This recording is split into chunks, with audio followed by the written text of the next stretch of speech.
In the last section, we successfully got our image detail to fetch data.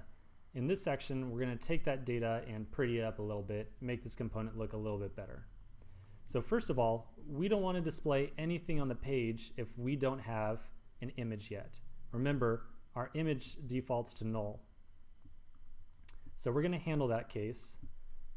All we need to do is say, add a ternary expression on here. So if we have an image, then we will say this dot render content, otherwise null, just don't render anything.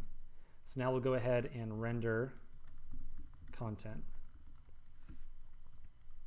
Okay, so we're going to start off here by just rendering the image's title.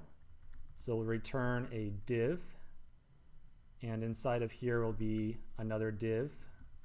We'll have class name panel, panel default.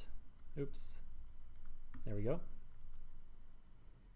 Inside of the panel, we'll have another div with class name panel heading. And finally, we'll have an h4 that has this dot state dot image dot title. Okay, let's go ahead and refresh the page, make sure we're getting this far. And terrific. So we've got our panel on here and it has the image title. So let's continue with this.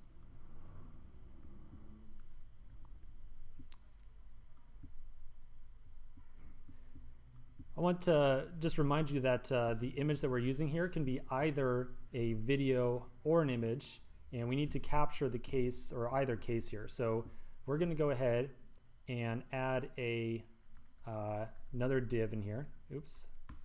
And it's going to be a sibling of the panel heading. So this will be a div class name panel body. And in here we'll say this dot render image.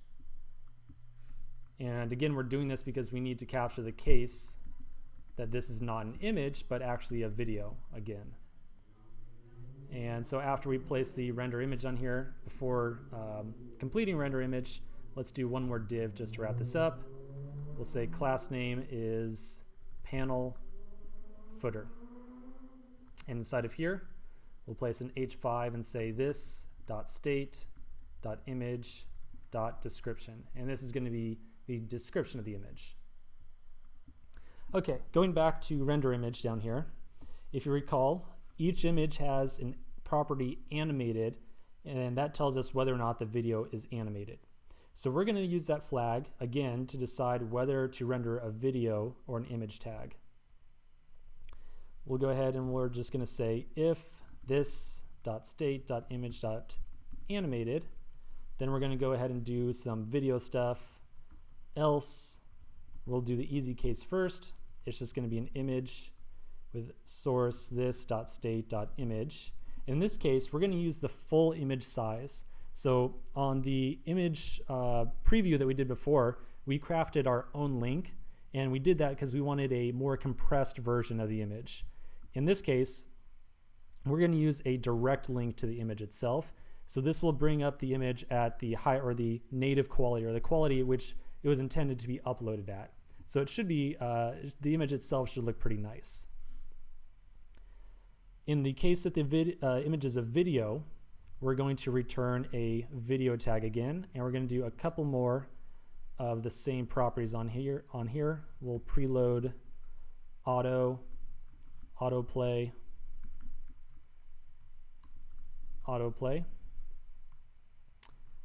loop, and WebKit plays in line. Next, inside of the video tag, we'll declare our source. And the source, again, is going to be a link to the MP4 version of the image. And then we'll set up the type as video MP4. And then close the source tag right there. All right, so let's go ahead and save this. And all right, this is looking pretty good. The image is gigantic, which I think we're going to need to fix, but we'll do that in the next section. and I'll catch you there.